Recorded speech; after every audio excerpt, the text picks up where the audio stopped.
ಕಾಂಗ್ರೆಸ್ನಲ್ಲಿ ಮುಖ್ಯಮಂತ್ರಿಯವರ ಕುರ್ಚಿಯಿಂದ ಹಿಡಿದು ಮಂತ್ರಿಗಳ ಕುರ್ಚಿಯವರೆಗೆ ಎಲ್ಲ ಕುರ್ಚಿಗಳು ಅಲುಗಾಡ್ತಾ ಇದ್ದಾವೆ. ಕೆಪಿಸಿಸಿ ಅಧ್ಯಕ್ಷರ ಕುರ್ಚಿಯೂ ಕೂಡ ಅಲುಗಾಡುತ್ತೆ. ಉಪಮುಖ್ಯಮಂತ್ರಿ ಕುರ್ಚಿಯ ಪಕ್ಕದಲ್ಲಿ ಇನ್ನೊಂದೆರಡು ಮೂರು ಕುರ್ಚಿಗಳನ್ನು ಹಾಕಿ ಅನ್ನುವಂತಹ ಡಿಮ್ಯಾಂಡ್ ಇದೆ.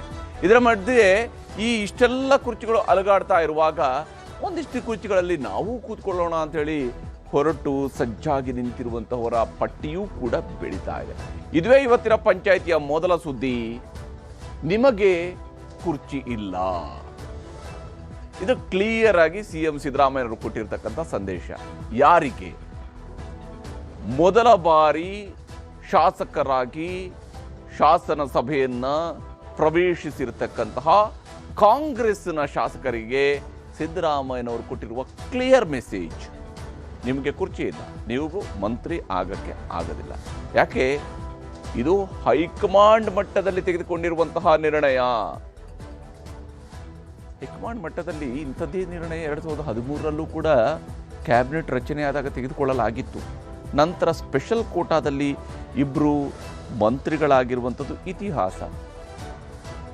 ಸಂಪುಟ ಪುನರ್ರಚನೆಯ ಸಂದರ್ಭದಲ್ಲಿ ಈಗಲೂ ಕೂಡ ಆ ಇತಿಹಾಸ ಸೃಷ್ಟಿಸುವ ಅವಕಾಶ ಒಂದಿಷ್ಟು ಮಂದಿ ಶಾಸಕರಿಗೆ ಇರಲೂಬಹುದು ಕಾಂಗ್ರೆಸ್ನಲ್ಲಿರುವಂಥವ್ರು. ಅದರ ಜೊತೆಗೇನೆ MLCಗಳು ಕೇಳ್ತಾ ಇದ್ದಾರೆ, ನಮಗೂ ನೀವು ಕೇವಲ ಒಂದೇ ಒಂದು ಸೀಟ್ ಕೊಡ್ತೀರಿ, ಇದರಿಂದಾಗಿ ಮೋಟಿವೇಶನ್ ಇಲ್ದಂಗೆ ಹೋಗಿದೆ, MLCಗಳಾಗಿ ಏನು ಮಾಡೋಣ ಅನ್ನುವಂತಹ ಸ್ಥಿತಿ ಆಗೋಗಿದೆ, ಗೌರವ ಕಡಿಮೆ ಆಗ್ತಾ ಇದೆ. ಈ ಕಾರಣಕ್ಕಾಗಿ ನಮಗೂ ಕೂಡ ಮಂತ್ರಿ ಆಗೋ ಅವಕಾಶವನ್ನು ಕೊಡಿ, ಕನಿಷ್ಠ 5 ಮಂದಿಗೆ ಅಂತ ಅವರು ಕೂಡ ಕೋಟಾವನ್ನು ಕೇಳ್ತಾ ಇದ್ದಾರೆ. ಇಷ್ಟು ನಡೀತಾ ಇರುವಾಗ ಅಹಿಂದ ವರ್ಗಗಳ ಕಡೆಯಿಂದ ಅಹಿಂದ ಸಂಘಟನೆಗಳವರು ಮುಂದೆ ಬಂದಿದ್ದಾರೆ. ನಮ್ಮವರಿಗೆ ಜಾಸ್ತಿ ಅವಕಾಶ ಸಿಗಬೇಕು ಅಂತ ಹೇಳಿ, ಹೆಸರಿಗೆ ಅಹಿಂದ ಅಂತ ಹೇಳಿದರೂ ಕೂಡ ವಾಸ್ತವವಾಗಿ ಅವರು ಕೇಳ್ತಾ ಇರುವಂಥದ್ದು ಹಿಂದುಳಿದ ವರ್ಗದವರಿಗೆ ಜಾಸ್ತಿ ಸೀಟುಗಳು ಸಿಗಬೇಕು ಕ್ಯಾಬಿನೆಟ್ನ ಒಳಗಡೆ ಅನ್ನುವಂತಹ ಆಗ್ರಹವನ್ನು ಶುರು ಮಾಡಿದ್ದಾರೆ. ಒಂದು ಯೂನಿಟ್ ಆಗಿ ಅವರು ಕೇಳೋದಕ್ಕೆ ಶುರು ಮಾಡಿದ್ರೆ, ಹಿಂದುಳಿದವರಿಗೆ ಜಾಸ್ತಿ ಅವಕಾಶ ಕೊಡಿ, ಇಂಥವರನ್ನೇ ಗೃಹ ಮಂತ್ರಿ ಮಾಡಿ ಅನ್ನುವಂತಹ ಸಲಹೆಗಳನ್ನು ಮುಂದಿಡ್ತಿದ್ದಾರೆ. ಎಲ್ಲ ಪ್ರಶ್ನೆಗಳಿಗೆ ಕಾಂಗ್ರೆಸ್ನ ಹಲವು ನಾಯಕರುಗಳು ಹಲವು ರೀತಿಯಲ್ಲಿ ಉತ್ತರವನ್ನು ಕೊಟ್ಟರೆ, ಮುಖ್ಯಮಂತ್ರಿ ಸಿದ್ದರಾಮಯ್ಯನವರು ಅತ್ಯಂತ ಕ್ಲಿಯರ್ ಮೆಸೇಜನ್ನು ಪಾಸ್ ಮಾಡಿದ್ದಾರೆ. ಇದರ ನಡುವೆ ದಲಿತ ಮುಖ್ಯಮಂತ್ರಿ ವಿಚಾರವೂ ಕೂಡ ಮತ್ತೆ ಮುನ್ನೆಲೆಗೆ ಬಂದಿದೆ. ಮುಖ್ಯಮಂತ್ರಿ ಬದಲಾವಣೆ ಅನ್ನುವಂಥದ್ದು ಚರ್ಚೆ ಬಂದ ತಕ್ಷಣ ಅಲ್ಲಿ ಒಂದು ದಲಿತ ಮುಖ್ಯಮಂತ್ರಿ ಅನ್ನುವಂಥದ್ದು ಬರುತ್ತೆ.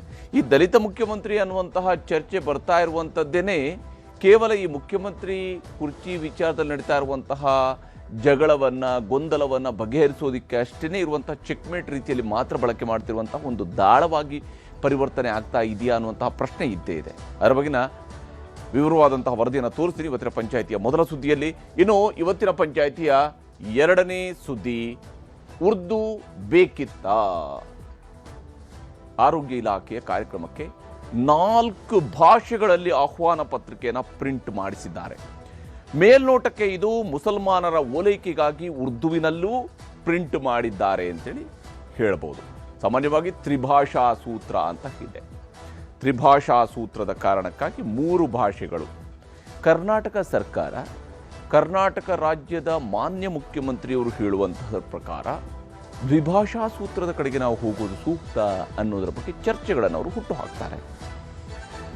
ಅದರ ಪ್ರಕಾರ ಸಾಮಾನ್ಯವಾಗಿ ಸರ್ಕಾರದ ಆಹ್ವಾನಗಳು, ಕರ್ನಾಟಕದಲ್ಲಿ ನಡೆಯುವಂತಹ ಕಾರ್ಯಕ್ರಮಗಳ ಆಹ್ವಾನಗಳು 3 ಭಾಷೆಯಲ್ಲಿ ಇರೋದಿಲ್ಲ, 2 ಭಾಷೆಯಲ್ಲಿ ಇರ್ತವೆ. ಕನ್ನಡದಲ್ಲಿರುತ್ತೆ, ಜೊತೆಗೆ ಇಂಗ್ಲಿಷ್ನಲ್ಲಿರುತ್ತೆ.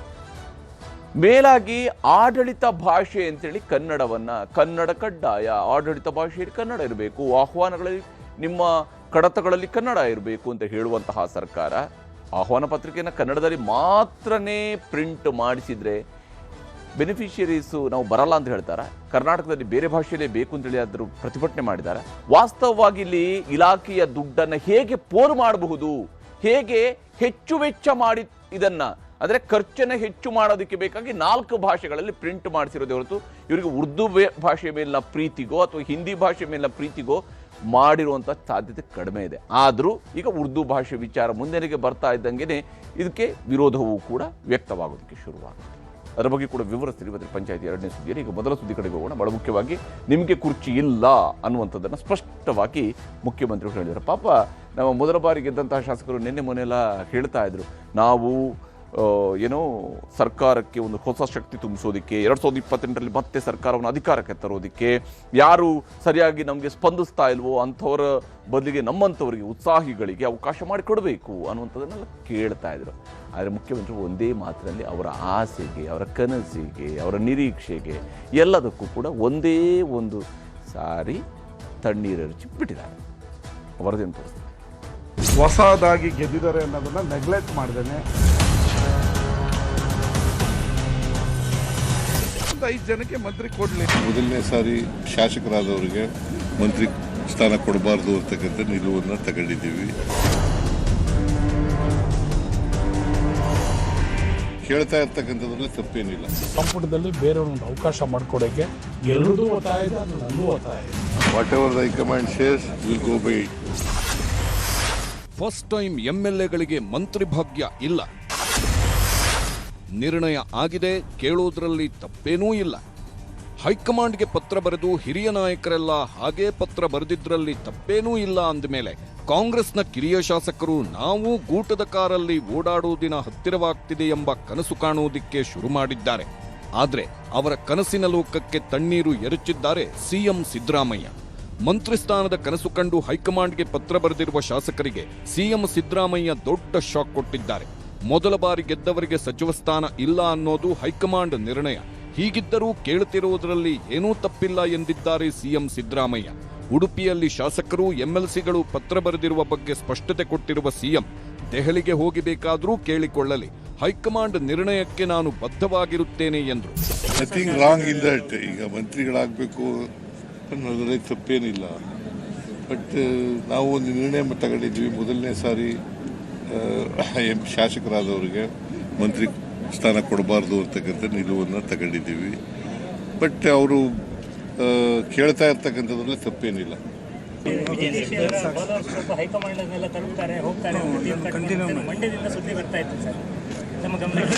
ನಾನು ರಾಜಕೀಯ ಮಾತಾಡಲ್ಲ. What ever the high command says will go by it. ಮೊನ್ನೆ ಹೊಸ ಶಾಸಕರು, ನಿನ್ನೆ ಎಂಎಲ್ಸಿಗಳ ಪತ್ರ, ಇಂದು ಅಹಿಂದ ಒಕ್ಕೂಟ ಮಂತ್ರಿಗಿರಿಗಾಗಿ ಒತ್ತಡ. ಸಿದ್ದರಾಮಯ್ಯ ಸರ್ಕಾರ 2.5 ವರ್ಷ ಪೂರೈಸಿದ ದಿನಗಳಿಂದಲೂ ಸಂಪುಟ ಪುನರಚನೆ ಬಗ್ಗೆ ಚರ್ಚೆಗಳು ನಡೆಯುತ್ತಲೇ ಇದ್ದವು. ಪುನರಚನೆಗೆ ಖುದ್ದು ಸಿಎಂ ಒಲವು ತೋರಿದ್ದು ಹೈಕಮಾಂಡ್ ಮುಂದೆ ಪ್ರಸ್ತಾಪ ಇಟ್ಟಿದ್ದಾರೆ. ಹೈಕಮಾಂಡ್ ಸಿಗ್ನಲ್ ಕೊಡುತ್ತಲೇ ಪುನರಚನೆಗೆ ತಯಾರಿಯನ್ನೂ ಮಾಡಿಕೊಂಡಿದ್ದಾರೆ. ಸಂಪುಟ ಪುನರಚನೆ ಮಾಡುವಾಗ ನಮಗೂ ಅವಕಾಶ ಕೊಡಿ ಎಂದಿರುವ ಮೊದಲ ಬಾರಿ ಆಯ್ಕೆಯಾದ ಶಾಸಕರು ಹೈಕಮಾಂಡ್ಗೆ ಈಗಾಗಲೇ ಪತ್ರ ಬರೆದಿದ್ದಾರೆ. ಇದೀಗ ಪುನರಚನೆ ವೇಳೆ ನಮ್ಮನ್ನೂ ಪರಿಗಣಿಸಿ ಎಂದು ಕಾಂಗ್ರೆಸ್ ಎಂಎಲ್ಸಿಗಳ ಟೀಮ್ ಕೂಡ ಹೈಕಮಾಂಡ್ಗೆ ಪತ್ರ ಬರೆದಿದೆ. ಎಐಸಿಸಿ ಅಧ್ಯಕ್ಷ ಮಲ್ಲಿಕಾರ್ಜುನ್ ಖರ್ಗೆ ಅವರನ್ನ ಭೇಟಿ ಮಾಡಿ ಮನವಿ ನೀಡಿದ್ದು ಶೀಘ್ರವೇ ದೆಹಲಿಗೂ ತೆರಳುವುದಕ್ಕೂ ಸಜ್ಜಾಗ್ತಿದ್ದಾರೆ ಕಾಂಗ್ರೆಸ್ನ 24 ಮಂದಿ ವಿಧಾನ ಪರಿಷತ್ ಸದಸ್ಯರು. ಸಂಪುಟ ಪುನರಚನೆ ವೇಳೆ ಪರಿಷತ್ ಸದಸ್ಯರಿಗೂ ಪ್ರಾತಿನಿಧ್ಯ ನೀಡಬೇಕು. ಪರಿಷತ್ನಲ್ಲಿರುವ 75 ಸದಸ್ಯರ ಪೈಕಿ 5 ಸದಸ್ಯರನ್ನ ಸಂಪುಟಕ್ಕೆ ಸೇರಿಸಿಕೊಳ್ಳಬೇಕು. ಸಂಪುಟದಲ್ಲಿ ಪರಿಷತ್ನ ಹೆಚ್ಚು ಪ್ರಾತಿನಿಧ್ಯ ಇಲ್ಲದಿರುವುದು ನಿರುತ್ಸಾಹಕ್ಕೆ ಕಾರಣವಾಗುತ್ತೆ. ಹಾಗೆ ಸಮರ್ಥ ನಾಯಕರಿಗೆ ಟಿಕೆಟ್ ನೀಡಿ ವಿಧಾನಸಭೆಗೆ ಕಳುಹಿಸುವ ಕೆಲಸಗಳೂ ಆಗಬೇಕು. ಸ್ಥಳೀಯ ಸಂಸ್ಥೆಗಳ ಕ್ಷೇತ್ರಗಳಿಂದ ಒಬ್ಬರು ಪದವೀಧರ ಅಥವಾ ಶಿಕ್ಷಕರ ಕ್ಷೇತ್ರಗಳಿಂದ ಒಬ್ಬರು, ಕೆಳಮನೆ ಅಥವಾ ನಾಮನಿರ್ದೇಶಿತ ವರ್ಗದಿಂದ ಒಬ್ಬರನ್ನ ಮಂತ್ರಿ ಮಾಡಬೇಕೆಂಬುದು ಎಂಎಲ್ಸಿಗಳ ಆಗ್ರಹವಾಗಿದೆ. ಈ ಮಧ್ಯೆ ಸಚಿವ ಸಂಪುಟ ಪುನರಚನೆ ಮಾಡಲು ಅಹಿಂದ ಸಂಘಟನೆಗಳು ಕೂಡ ಒತ್ತಾಯ ಹೇರುತ್ತಿವೆ. ರಾಷ್ಟ್ರೀಯ ಅಹಿಂದ ಸಂಘಟನೆಯಿಂದ ಈ ಆಗ್ರಹ ಕೇಳಿಬಂದಿದ್ದು ಶೀಘ್ರವೇ ಹೈಕಮಾಂಡ್ ಭೇಟಿಯಾಗಿ ಮನವಿ ಸಲ್ಲಿಕೆಗೂ ನಿರ್ಧಾರ ಮಾಡಲಾಗಿದೆ. ಸಂಪುಟ ಪುನರಚನೆ ಮಾಡಿ ಅಹಿಂದ ವರ್ಗದ 25 ಶಾಸಕರನ್ನ ಸಚಿವರನ್ನಾಗಿ ಮಾಡಬೇಕು. ಎಂಎಲ್ಸಿ ಬಿಕೆ ಹರಿಪ್ರಸಾದ್ರನ್ನ ಗೃಹ ಮಂತ್ರಿ ಮಾಡಬೇಕು. ಕಾಂಗ್ರೆಸ್ ಅಧಿಕಾರಕ್ಕೆ ಬರಲು ಅಹಿಂದ ಮತಗಳೇ ನಿರ್ಣಾಯಕವಾಗಿದ್ದು ಮನವಿಗಳನ್ನ ಪರಿಗಣಿಸಬೇಕು. ಅಹಿಂದ ಬೆಂಬಲದಿಂದಾಗೇ ದೃಢ ಸರ್ಕಾರವಿದೆ. ಮುಂದಿನ ಚುನಾವಣೆಗಳಲ್ಲೂ ಕೈ ಹಿಡಿಯುವುದೇ ಅಹಿಂದ ಎಂಬ ವಾದ ಮಂಡಿಸಿದ್ದಾರೆ ನಾಯಕರು. ಕಾಂಗ್ರೆಸ್ ಪಕ್ಷಕ್ಕೆ ಸುಮಾರು 35-40 ವರ್ಷದಿಂದ ಪ್ರಾಮಾಣಿಕ ಸೇವೆಯನ್ನು ಮಾಡ್ಕೊಂಡು ಬಂದಂಥ ಬಿಕೆ ಹರಿಪ್ರಸಾದ್ ಅವರು ಇರ್ಬೋದು, ಇಂಥ ಅನೇಕ ನಾಯಕರು ಇವರಿಗೆ ಪ್ರಾಮಾಣಿಕವಾಗಿ ಸ್ಥಾನಮಾನ ಸಿಗಬೇಕು. ಅವರು ಉತ್ತಮ ನಾಯಕರು. ಸಚಿವ ಸಂಪುಟದಲ್ಲಿ ಅಂಥವ್ರಿಗೆ ಗೃಹ ಖಾತೆ ಅಂತ ಖಾತೆಯನ್ನು ಕೊಟ್ಟಿದ್ದಕ್ಕೆ ಹೋದರೆ ಈ ರಾಜ್ಯದಲ್ಲಿ ಒಬ್ಬ ದಕ್ಷ ಸಚಿವರಾಗಿ ಯಾವ ರೀತಿ ಆಡಳಿತ ಮಾಡಬೇಕು ಅನ್ನೋದನ್ನು ಅವರು ಮುಂದಿನ ಸಚಿವರಾಗುವಂಥವ್ರಿಗೆ ತೋರಿಸ್ಕೊಡ್ತಾರೆ ಅವ್ರು ಯಾರು ಬಿ ಕೆ ಹರಿಪ್ರಸಾದ್ ಸಾಹೇಬ್ರಂಥವ್ರು. ನಮ್ಮ ಒತ್ತಾಯ ಇಡೀ ಐದು ವರ್ಗಕ್ಕೆ ಸುಮಾರು 22ರಿಂದ 25 ಸಚಿವರಾಗಬೇಕು. OBC ವರ್ಗ ಸೇರಿ ಕನಿಷ್ಠ 22 ಸಚಿವರಾದರೂ ಈ ಸಚಿವ ಸಂಪುಟದಲ್ಲಿ ಇರಬೇಕಂತಕ್ಕಂಥ ಬೇಡಿಕೆ ಮತ್ತು ನಮ್ಮದು ಒತ್ತಾಯ. ಇದಕ್ಕೆ ಸಂಬಂಧಪಟ್ಟಂತೆ ಶೀಘ್ರದಲ್ಲಿ ರಾಷ್ಟ್ರೀಯ ಹಿಂದೂ ಸಂಘಟನೆ ವತಿಯಿಂದ ದೆಹಲಿಗೆ ನಿಯೋಗ ತಗೊಂಡೋಗಿ ಸನ್ಮಾನ್ಯ ಮಲ್ಲಿಕಾರ್ಜುನ್ ಖರ್ಗೆಜಿಯವರನ್ನು ಭೇಟಿಯಾಗಿ ಮತ್ತು ಸೋನಿಯಾಜಿಯವರನ್ನು ಭೇಟಿಯಾಗಿ ರಾಹುಲ್ ಗಾಂಧೀಜಿಯವರನ್ನು ಭೇಟಿಯಾಗಿ ಪ್ರಿಯಾಂಕಾ ಗಾಂಧಿಯವರನ್ನು ಭೇಟಿಯಾಗಿ ನಾವು ಮನವಿಯನ್ನು ಕೂಡ ಕೊಡ್ತಾ ಇದ್ದೀವಿ. ನೆಕ್ಸ್ಟ್ 2028 ಚುನಾವಣೆಯಲ್ಲಿ ನೀವು ಇಡೀ ಬಹುಮತ ಬರಬೇಕು ಅಂದರೆ ನಮ್ಮ OBC ಏನೋ ಅಲ್ಪಸಂಖ್ಯಾತರು, ಹಿಂದುಳಿದರು, ದಲಿತರು ಸಮೂಹ ನಿಮ್ಮ ಬೆನ್ನೆಲುಬಾಗಿ ಕಾಂಗ್ರೆಸ್ ಪಕ್ಷಕ್ಕೆ ನಾವು ಮತ ನೀಡ್ಕೊಂಬರ್ತಿದ್ದು ನಿಮ್ಮ ಸರ್ಕಾರವನ್ನು ನಾವು ಮುನ್ನೆಲೆಗೆ ತರ್ತಾ ಇದ್ದೀವಿ. ಇಡೀ ಭಾರತ ದೇಶದಲ್ಲಿ 75% ಇರೋ ಜನಾಂಗ ನೀವು ಮುಂದಿನ ಲೋಕಸಭೆ ಮತ್ತು ಈ ಕರ್ನಾಟಕದ ಚುನಾವಣೆಗೆ ನಿಮಗೆ ಮತ ಬೇಕು ಅಂದರೆ ಕಾಂಗ್ರೆಸ್ ಪಕ್ಷದಲ್ಲಿ ನಮ್ಮ ಒಂದು ಹಿಂದುಳಿದ ವರ್ಗದಕ್ಕೆ ಸಚಿವ ಸ್ಥಾನವನ್ನು ಕೊಡಲೇಬೇಕು ಅಂತ ನಮ್ಮ ಆಗ್ರಹ.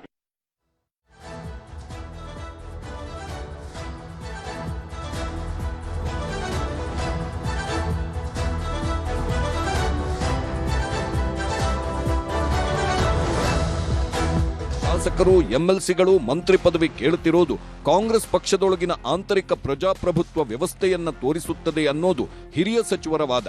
ಆದರೆ ಅದನ್ನ ಎಲ್ಲಿ ಹೇಳಬೇಕೋ ಅಲ್ಲೇ ಹೇಳಬೇಕು ಅಂತಾರೆ ಪ್ರಿಯಾಂಕ್ ಖರ್ಗೆ.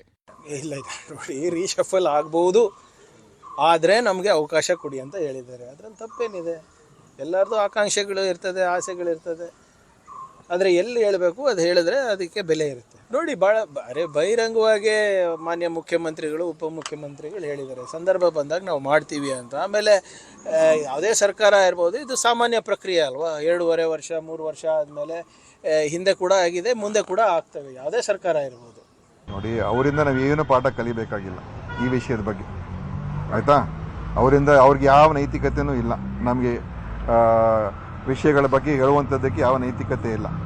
BJPಯಿಂದ ನಾವೇನು ನೀತಿ ವಿಚಾರಗಳ ಬಗ್ಗೆ ಅಥವಾ JDS ಇಂದ ನಾವೇನು ಕಲಿಬೇಕಾಗಿಲ್ಲ. ಇದರ ನಡುವೆ ಕಾಂಗ್ರೆಸ್ ನಾಯಕರ ನಡುವೆ ದಲಿತ CM ಕೂಗು ಮುಂದುವರೆದಿದೆ. ಈ ವಿಚಾರದಲ್ಲಿ ಹೈಕಮಾಂಡ್ ಕಡೆಗೆ ಬೊಟ್ಟು ಮಾಡುತ್ತಲೇ ತಮ್ಮ ಆಸೆಯನ್ನ ಹೊರಹಾಕುತ್ತಿದ್ದಾರೆ. ತಮ್ಮ ಅನುಭವದ ಪಟ್ಟಿಯನ್ನ ಮುಂದಿಟ್ಟು ದಲಿತ ವರ್ಗದಿಂದ CM ಆಗೋದಿದ್ರೆ ನಮಗೇ ಚಾನ್ಸ್ ಸಿಗಬೇಕು ಎನ್ನುವ ವಾದವನ್ನೂ ಮುಂದಿಡುವವರಿದ್ದಾರೆ. ಉಳಿದವರದ್ದು ಹೈಕಮಾಂಡ್ ಮೇಲೆಯೇ ಅವಲಂಬನೆ ಮುಂದುವರೆದಿದೆ. ಸಾಮರ್ಥ್ಯ ಎಷ್ಟು ಸಾರಿ ಪ್ರೂವ್ ಮಾಡ್ಬೇಕ್ರಿ? ನಾನು ಪ್ರದೇಶ ಕಾಂಗ್ರೆಸ್ ಸಮಿತಿ 8 ವರ್ಷ ಕೆಲಸ ಮಾಡಿದ್ದೀನಪ್ಪ. ಸಾಮರ್ಥ್ಯ ಇಲ್ಲದೆ ಕೆಲಸ ಮಾಡಿದ್ನಾ? 2 ಸಾರಿ ಪಕ್ಷಕ್ಕೆ ಅಧಿಕಾರಕ್ಕೆ ತಂದಿದ್ದೀನಿ. ಸಾಮರ್ಥ್ಯ ಇಲ್ಲದೆ ಅದು ಕೆಲಸ ಆಗುತ್ತಾ? ಮತ್ತು ರಾಜ್ಯದ ಉಪಮುಖ್ಯಮಂತ್ರಿಯಾಗಿ ಕೆಲಸ ಮಾಡಿದ್ದೀನಿ. ಸಾಮರ್ಥ್ಯ ಇಲ್ಲದೆ ಉಪಮುಖ್ಯಮಂತ್ರಿ ಮಾಡೋಕ್ಕಾಗುತ್ತಾ? ಸೊ ಸಾಮರ್ಥ್ಯ ಬಗ್ಗೆ ನನ್ನ ವಿಷಯದಲ್ಲಿ ಯಾರು ಕೂಡ ಪ್ರಶ್ನೆ ಮಾಡುವಂಥದ್ದಿಲ್ಲ. I have proved beyond doubt that I am capable. ಆದರೆ ಸನ್ನಿವೇಶಗಳು, ಪಕ್ಷದ ತೀರ್ಮಾನಗಳು ಆಗಬೇಕಷ್ಟೇ. CM ಆಗೋನು CLPಯಲ್ಲಿ ಲೀಡರಾಗಿ ಹೊರಹೊಮ್ಮಬೇಕು, ಹೈಕಮಾಂಡ್ ಅವ್ರ ಹೆಸರು ಹೇಳಬೇಕು. ಇವೆಲ್ಲವೂ ಪ್ರಕ್ರಿಯೆ ಇರೋದ್ರಿಂದ ನೀ CM ಅಂತ ಕೇಳ್ಕೊತ ಅಡ್ಡಾಡೋಕ್ಕಾಗೋದಿಲ್ಲ. That's not correct. ಆ ಪ್ರಕ್ರಿಯೆ ಸಂವಿಧಾನದಡಿ ಏನಿದೆ ಆ ಪ್ರಕಾರ ಆಗಬೇಕಾಗತ್ತೆ ವಿನಃ ನಾನು ಮಾಡ್ತೀನಿ, ನೀ ಆಗ್ತೀನಿ, ಇನ್ನೊಂದು ಜಾತಿ ಆಗಬೇಕು, ಆ ಜಾತಿ ಆಗಬೇಕು ಅನ್ನೋದು ಆಗೋದಿಲ್ಲ. ಅದಕ್ಕೆ ಅದು ಪ್ರಕ್ರಿಯೆ ಇದೆ. ಆ ಪ್ರಕ್ರಿಯೆ ಗೆದ್ದು ಆಗ್ಬೋದಲ್ಲ. ಯಾಕೆ ಮಾಯಾವತಿ ಆಗಿಲ್ಲ, ಸುಶೀಲ್ ಕುಮಾರ್ ಶಿಂದೆ ಅವರಾಗಿಲ್ಲ? ನಮ್ಮ ಕಾಂಗ್ರೆಸ್ಸಲ್ಲಿ ಸುಶೀಲ್ ಕುಮಾರ್ ಶಿಂದೆ ಅವರು ಆಗಿದ್ದಾರಲ್ಲ. ಹಾಗೆ CLPಯಲ್ಲಿ ಆಯ್ಕೆ ಆದರೆ ಅವರು ಮುಖ್ಯಮಂತ್ರಿ ಆಗ್ಬೋದು. ದಲಿತ CM ಬೇಡಿಕೆ ಹೈಕಮಾಂಡ್ ವಿಲ್ ಡಿಸೈಡ್. ಈಗ ವಾಟ್ ಎವರ್ ಇಟ್ ಈಸ್, ನೋಡಿ, ಕಾಂಗ್ರೆಸ್ ಪಕ್ಷದಲ್ಲಿ ಯಾರೇ CM ಆದ್ರೂ ಡಾಕ್ಟರ್ ಬಾಬಾ ಸಾಹೇಬ್ ಅಂಬೇಡ್ಕರ್ ಅವರ ಸಂವಿಧಾನ ಅನುಷ್ಠಾನಕ್ಕೆ ತರೋದು ನಮ್ದೆಲ್ಲರ ಜವಾಬ್ದಾರಿ. ಬುದ್ಧ ಬಸವ ತತ್ವವನ್ನು ನಾವು ಪಾಲಿಸ್ಕೊಂಡು ಸಾಮಾಜಿಕ ನ್ಯಾಯವನ್ನು ಕೊಟ್ಟು ಸಮಬಾಳು ಸಮಪಾಲು ಅನ್ನ ತರೋದು ನಮ್ದೆಲ್ಲರದು ಜವಾಬ್ದಾರಿ ಇರ್ತದೆ. So what ever it is, high command will take a decision at the right time. Sir, Dalit CM ಕೂಗು ಮತ್ತೆ ಬಂದಿರುವಂತದ್ದು ಸರ್, ಮಾದೇವಪುರ ಹೇಳಿರುವಂತದ್ದು ಸರ್.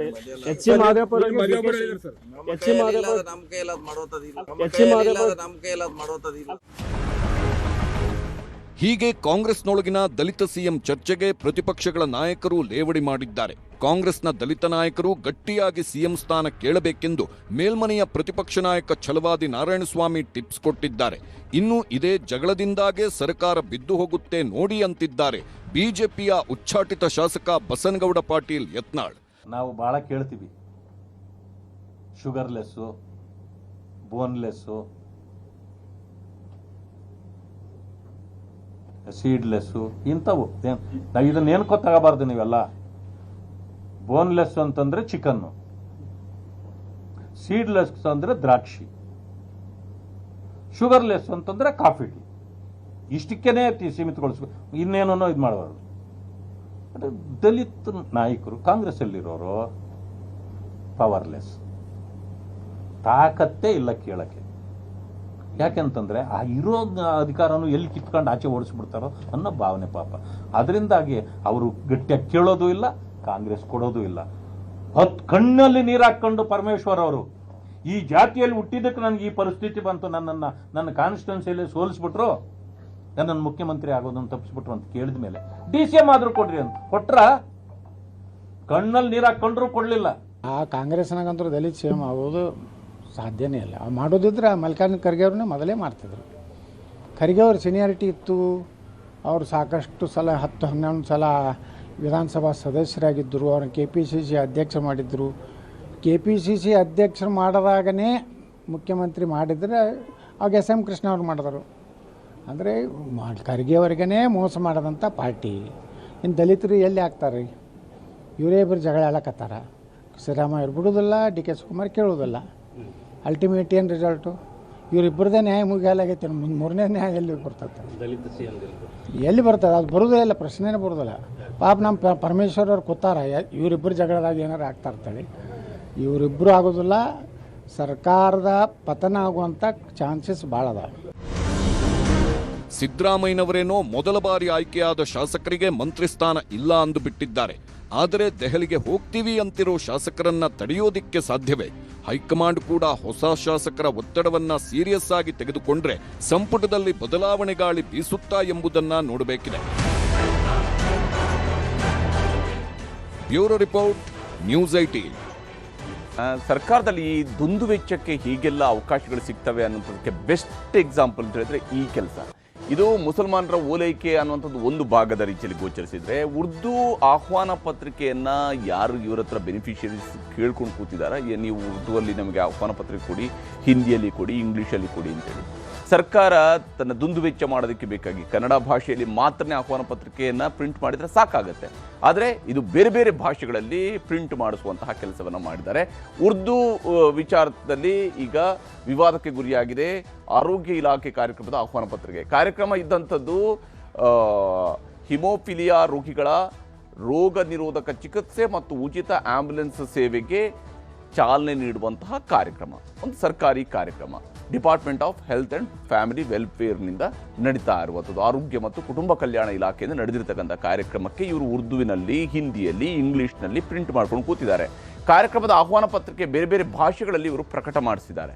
ಯಾವ ಕಾರಣಕ್ಕಾಗಿ? ಕನ್ನಡ, ಇಂಗ್ಲೀಷ್, ಹಿಂದಿ ಜೊತೆಗೆ ಉರ್ದುವಿನಲ್ಲೂ ಕೂಡ ಇಲಾಖೆಯವರು ಆಹ್ವಾನ ಪತ್ರಿಕೆಯನ್ನು ಪ್ರಕಟಿಸಿದ್ದಾರೆ.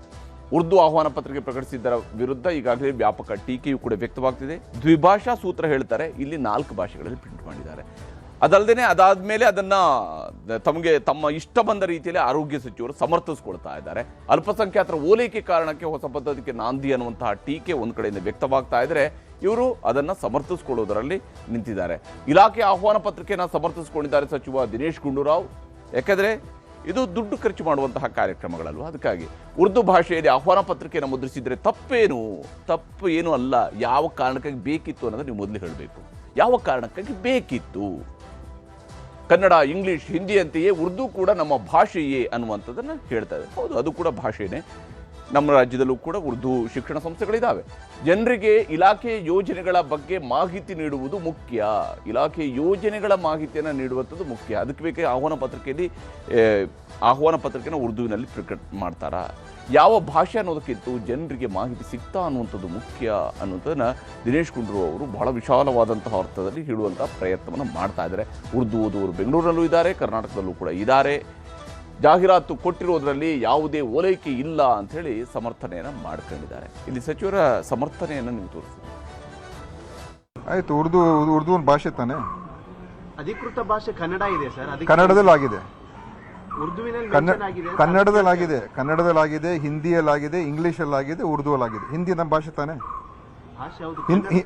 ಕನ್ನಡದಲ್ಲಾಗಿದೆ, ಇಂಗ್ಲೀಷಲ್ಲಾಗಿದೆ, ಹಿಂದಿಯಲ್ಲಾಗಿದೆ, ಉರ್ದುವಲ್ಲಿ ಮಾಡಿದ್ದಾರೆ. ಯಾಕಂದರೆ ಆ ಒಂದು ಜನರು ಕೂಡ ಉರ್ದು ಪತ್ರಿಕೆಯಲ್ಲಿ ಕೂಡ ಹೋಗ್ತದೆ, ಅವ್ರು ಓದೋರು ಇದ್ದಾರೆ. ಉರ್ದು ಪತ್ರಿಕೆಗಳಿಲ್ವಾ? ಎಷ್ಟು ತೆಲುಗು ಭಾಷೆಯಲ್ಲಿ ಹೊಡೆದಿದ್ದಾರೆ ಇವರು. ತೆಲುಗು ಭಾಷೆ ಮಾತಾಡ್ತಕ್ಕಂಥವ್ರು ಕರ್ನಾಟಕದಲ್ಲಿ ಸುಮಾರು 20% 25% ಇದ್ದಾರೆ ಅಂತಿದೆ. ಯಾವತ್ತು ತೆಲುಗಿನಲ್ಲಿ ಮಾಡಿದ್ದಾರೆ ಇವರು? ತಮಿಳು ಮಾತಾಡ್ತಕ್ಕಂಥವರು ಸುಮಾರು 15-20% ಇದ್ದಾರೆ. ತಮಿಳಿನಲ್ಲಿ ಯಾವಾಗ ಹೊಡೆದಿದ್ದಾರೆ ಇವರು? ನಾನು ಉರ್ದು ಅನ್ನ ವಿರೋಧ ಮಾಡಲ್ಲ. ಅವ್ರು ಓದೋರು ಓದ್ತಾರೆ, ಮಾತಾಡೋರು ಮಾತಾಡ್ತಾರೆ. ಅವ್ರದ್ದು ಪ್ರಿಂಟ್ ಮಾಡ್ಕೊಳ್ಬೇಕಂದ್ರೆ ಅವ್ರು ಮಾಡ್ತಾರೆ. ಸರ್ಕಾರದ ಭಾಷೆ ಯಾವುದು? ಕನ್ನಡ ಕಡ್ಡಾಯ ಅಂತ ಹೇಳೋಷ್ಟು ನಿಮಗೆ ಧೈರ್ಯ ಇಲ್ಲ. ಅಡ್ವರ್ಟೈಸ್ಮೆಂಟ್ ಕೊಡುವಾಗ ಉರ್ದು ಪತ್ರಿಕೆಗಳಿಗೂ ಕೊಡಬೇಕಲ್ವಾ? ಅಲ್ಲ, ಆಹ್ವಾನ ಪತ್ರಿಕೆಯಲ್ಲಿ ಆಹ್ವಾನ ಪತ್ರಿಕೆ ಇಲ್ಲ. ಆಹ್ವಾನ ಪತ್ರಿಕೆ ಇರೋದು ಸಾಕಷ್ಟು ಕನ್ನಡ ಪರ ಸಂಘಟನೆಗಳು ವಿರೋಧ ವ್ಯಕ್ತಪಡಿಸ್ತಿದ್ದಾರೆ. ಯಾವುದೋ ಒಂದು ಸಮುದಾಯನ ಓಲೈಸ್ಕೊಳ್ಳಿಕ್ಕೆ ಬಿಜೆಪಿ ಅವರಿಗೆ ಅವ್ರ ಅಧಿಕಾರದಲ್ಲಿ ಇದ್ದಾಗ ಏನು ಮಾಡಲ್ಲ, ವಿರೋಧ ಪಕ್ಷದಲ್ಲಿದ್ದಾಗ ಪ್ರತಿಭಟನೆ ಮಾಡೋದೇ ಒಂದು ಚಾಳಿ ಮಾಡ್ಕೊಂಡ್ಬಿಟ್ಟಿದ್ದಾರೆ.